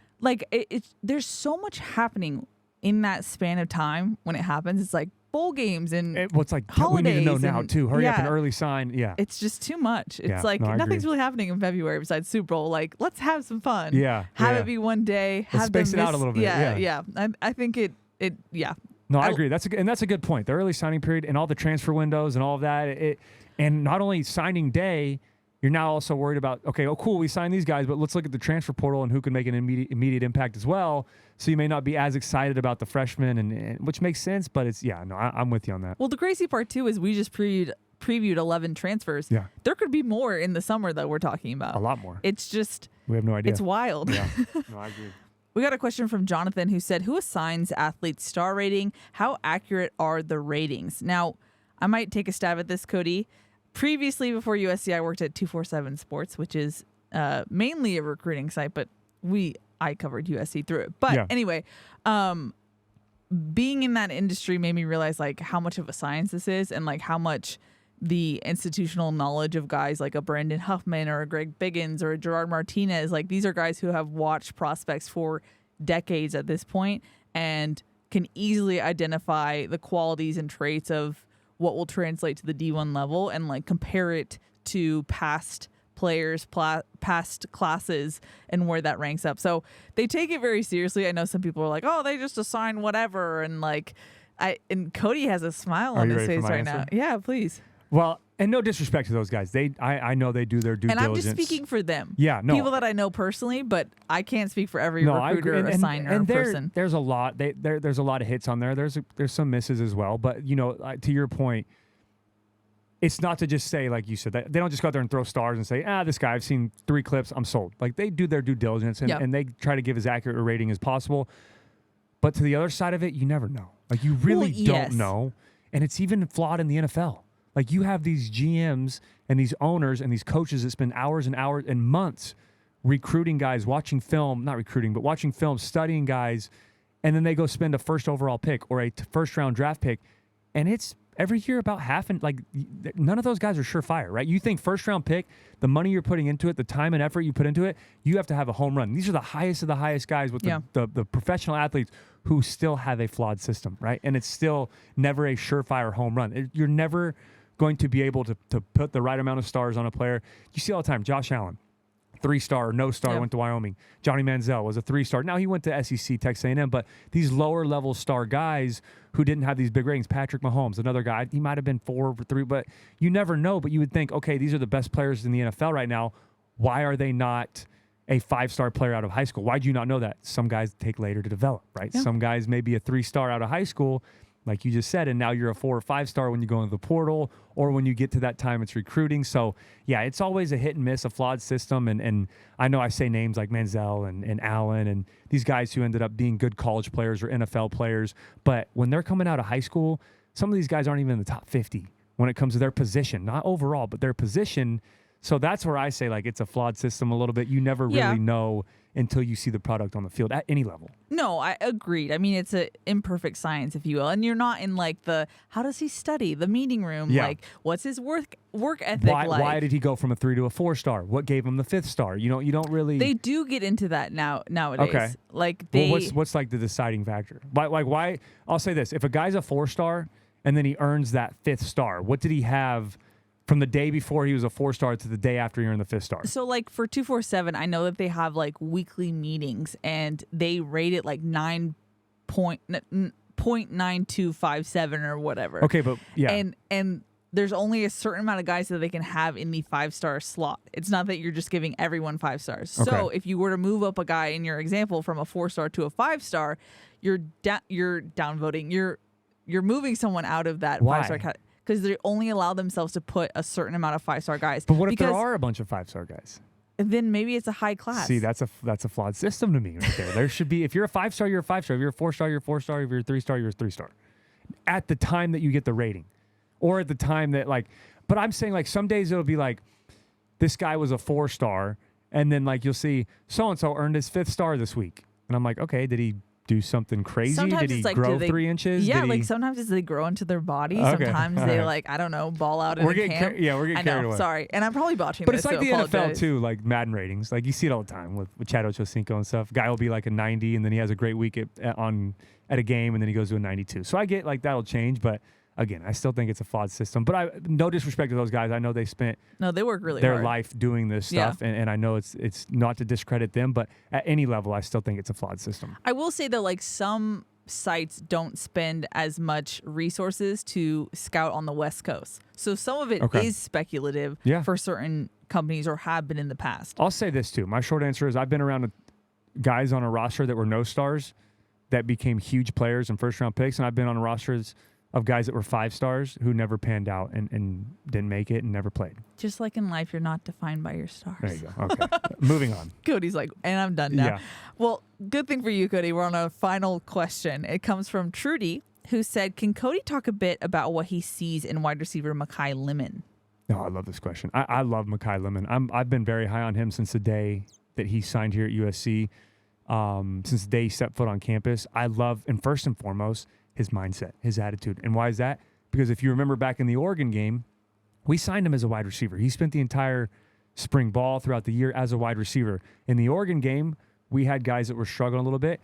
In the second half, we saw Makai Lineman come in and play corner in that game, right? Yeah. And he came in, he didn't say, Coach, I'm a wide receiver, I'm not doing that, Coach.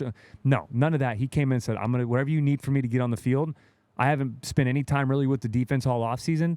Obviously, they prepped him a little bit going into that game week, but he went out there, put his pride aside, and went out on the defensive side of the ball and played corner. That's unbelievable. Now, he played that in high school, and obviously it wasn't something out of nowhere, but I love that mindset where he's a team firster, and I'm not just, hey, I'm a wide receiver, that's what I do. No, I will do whatever it takes for me to help this team win football games. So I love that aspect of it. Leadership, mindset, how he has check, right? Now you go to the other side of it. We saw a couple flashes in that Holiday Bowl against Louisville, right? His first play was that big. Yeah. I think he had 2 catches for over 75 yards or whatever it may be. 2 explosive plays. One of them was great body control on a seam route, caught the ball on the back shoulder, kept his balance, picked up some extra yards, some yak. I mean, the sky's the limit for him. There's a reason another guy that was a 4 or 5 star, I think he changed stars throughout the process, but there's a reason that he was highly recruited, and there's a reason that he came here at USC to be great. I think he's one of those candidates along with Deuce Robinson, Jacoby Lane. Zachariah obviously kind of had a breakout year, but those 3 for me, including Makai, I'm excited about to see what they can do next year. And then obviously working with Miller Moss in the past, going into this year and building that continuity and that consistency, I think the sky's the limit for Makai, and he's a breakout player candidate for me this upcoming season. Yeah, for sure. I'm excited about that whole crop of younger, new freshmen, not so freshmen anymore, wide receivers. Yeah, I mean, think about 5-star Deuce, 5-star Zachariah, Makai Lineman throw with that 5-star, and then Jacoby Lane, who was not as highly recruited as those guys, but he came in and he's had a huge impact this last season, and the size and strength that he has, that wide receiver room is going to be a lot of fun to watch. And again, obviously with Miller Moss, the performance he had in the Holiday Bowl, there's a lot to look forward to this upcoming season. Now, Trudy had one more question, and I think I got one question too that I got. Oh. That I sent you yesterday. I forgot. Yes. Okay, I have that. Okay. And I'll ask it myself. I got it from Instagram, but it's a cool question. Okay. So I think it's in honor of Kobe's first statue being unveiled at what I call Staples Center. Yeah. She said, question for you both. What's your Kobe moment? Yeah, for me, there's a lot of them. I was a huge Kobe Bryant fan. I still think to this day that he's the greatest basketball player to ever live. Just pure scorer, basketball player, in my opinion. Played defense as well. I'm going to get going off track here. But I was a Laker fan growing up, so that's probably why. But I still think he's the greatest basketball player of all time. And that was my era, though, right? So I grew up when he had, I think, the 81-point game, right? I remember watching that game in my living room. I remember it was like the old-time Lakers with the Fox Sports, the old tickers at the bottom. I miss that. With the yellow. Yeah, that was what I grew up watching. I wouldn't wear anything on my feet in middle school except for the Crazy Eights. Those were the only shoes that I wore when I was in middle school. It was the Crazy Eight. Remember the Crazy Eight shoes that Kobe Bryant had? I wore the Crazy Eights all, I think, 6th, 7th, and 8th grade. Now we got team shoes here and there, and I still fought tooth and nail to try to say, Coach, I'm wearing my Crazy Eights, and I had a coach that allowed it. But, I only wore the Crazy Eights in middle school. But it's tough for me, the Kobe moment, the one that sticks out, that didn't make me a fan, but that got me emotionally, and I tweeted about it, was his final game when he scored 60. That was unbelievable. I remember I was out to dinner at a restaurant watching, and I remember we were with a couple friends, and I was like, guys, everyone leave me alone. I'm watching this game right now. This is history, and it was unbelievable to watch, and still to this day, that was one of the saddest days of my life, and I think of the entire sports world when the news broke, and Kobe and Gigi and the others that were on that helicopter was just, I get the chills now thinking about it. But and this is questions asked because it was the 2-8-24 yesterday. So Gigi was number 2, Kobe was 8-24. They kind of called it a Mamba Day. So, but yeah, that was one of my sports heroes and still is to this day. Yeah, no, I was gonna say the 60-point game. It was wild. I was in college at that point, and we were all kind of gathered around the TV, and it started to evolve. I was going through draft process. Yeah, so we were at the same time. Okay, and it was like, is he going to do this? Yeah. And it was like, he's going to do this. And at that point in his career, he had the Achilles, you missed the magic just a little bit. And so at one final Mamba moment, it was exactly. like... the Mamba moment, the Mamba mentality. Yeah, he just locked in. You got to see it one more time. It was just so amazing and to the best part was after the game, you want to talk about someone who left everything on the definition of leave it all on the field, leave it all on the court. It can sound cliche to say, but just the sweat and him exhausted, he still found the strength or the breath, if you will, to go speak to the fans and Mamba out and drop the mic and all that. But yeah, that was unbelievable. And again, one of my all-time favorites, if not favorite athlete of all time, Kobe Bryant. So that was, I'm glad we got to talk about that. But with that being said, yes. Speaking of favorite athletes, I got one more question. Okay. This was from, hold on, let me go on Instagram. I sent it to you and said, don't let me forget to ask this. Yes. But let's see if I can find it before you do. You probably will. No, here we go. I got it. Okay. So this is from Brandon Ryder, username @WhatUpRyder. He said, hey, Cody, fight on. Love the podcast with Keely. On the upcoming episode, can you talk a little bit about playing with Buck Allen? I think he was one of the better running backs of recent years, and his story is a good one. Appreciate you and the way you represent the Trojan family. Always been a fan of the kid from Bakersfield. So appreciate that. That's nice. Fight on. I love it. The reason I say that is because Buck Allen is one of my all-time favorite teammates that I ever got to play with, and his story was similar to mine, right? We came into USC highly recruited. We didn't know what was going to happen. We both kind of got buried on the depth chart a little bit. Obviously, Matt Barkley was a starter. I was behind Whittick. We were going back and forth. Buck was kind of the same way, and then we both kind of got our opportunities our redshirt sophomore year. So that third year on campus, we both kind of got our opportunities. That was when Coach Kiffin had ended up getting let go after that Arizona State game. And we had Silas Redd at the time, Trey Madden, some really good running backs, but some of those guys dealing with injuries, and it was kind of me and Buck's time to step up and shine, right? It was our Coach opportunity. Coach O kind of advocate for him as well? And Buck was from Florida, so out of state, long way from home. Yeah. We had some really good heart-to-heart talks. I'm serious. I get emotional. I love Buck Allen probably just as much as any teammate. He's up there with Turk and Sua and Nelson, guys that I was really close with. Buck is in that category for me, guys that made an impact on my life. But I remember just the heart-to-hearts we'd have in the fall camps, in the meeting rooms of like, man, like, are we going to get our shot? Are we going to do this? And then when we got it, it was like QB running. And I'll never forget that Stanford game, right? Or the Arizona game, or like just when we had some of those breakout moments, our sophomore years, just how cool that was. And I'm so thankful for that question. There's a lot of other teammates that and that's someone, Buck, we've probably got to add to the list. We do. I was just interviews. Thinking that. He's always, he'll make you laugh the whole episode too. He's awesome. But yeah, I remember when he left, he was one of the guys that was tough for me to see leave. He left early. He ended up going his junior year, but I will never have any bad words to ever say about Buck Allen. Love the guy. I'm glad that question got brought up. I love getting to talk about him, and I got to reach out to him. I haven't talked to him in a while. I hope he's doing well. But yeah, he was an all-time great Trojan in that running back room, in my opinion. How rewarding is it to, you have those heart-to-hearts with those guys and you both are grinding for the same goal. How rewarding is it to both get your shot in that same kind of time frame? Yeah. I mean, recruiting class. Is you come in together, and there's guys that are outliers a little bit, right? Like Marquise Lee. Marquise Lee came in from day one as a freshman. They said, this guy is playing, right? But he was that good, right? And it's not saying that Buck wasn't that good or I wasn't that good or guys that don't play right away. It's not that you're not that good. It's just you might get behind a starter. You might not get your opportunity. You might not be with a coaching staff that sees your full potential. There's so many other things that happen behind that. Now, Marquise Lee was that good, right? He went on and won a Blitnikoff, got to play with him a little bit, and he's one of the all-time greats at USC. But for me and Buck, it was a little bit more of a bumpy ride, right? Having to compete for position battles, being buried a little bit behind very good players on the depth chart, and looking at each other and having those moments where it was like, are we going to do this? And I'll never forget the Stanford game when we got down there and it was the fake handoff, pitch to Buck, he scored and did his famous, like where he'd always do watch all his touchdowns. He does the little foot stomp and he did like a little thing like that. Yeah. And I just get the chills. That was the moment for me, like watching in slow motion, because I threw a touchdown to Soma on the first drive. Then we missed an extra point, came down the second drive, and they went and scored. So then we go down again, have the fake handoff toss to Buck. And he goes and it was like slow motion, like an outer body, watching him score that touchdown and stomp on the ground and just the excitement and the sold-out Coliseum. That was one of my all-time moments. And it wasn't even me doing it, just seeing him do that. But, yeah, no, I love Buck Allen. I think he's one of the all-time great Trojans, in my opinion. I'm biased, obviously. I played with him, but I love that question. Thanks for that. And getting to talk about old teammates is always cool for me. That's awesome. Yeah. Thank you for that question. And now we are definitely adding him to the list. Yeah. Add him to the list. But with that being said, I'm done talking for this episode. You are done. I am doing a quick outro. I love you guys. Fight on. Again, please let us know in the comments. Well, like and subscribe and all that as well. But let us know in the comments if you like the video. And obviously, if it's not as great, I apologize. We're getting used to it. It's the first time I've ever done a live breakdown of that. Very proud of you. But again, wanting to do color commentating in the future and do some other stuff, analytical stuff. It's good practice. But let me know what you think of it. If you guys don't like it, again, we can take it out.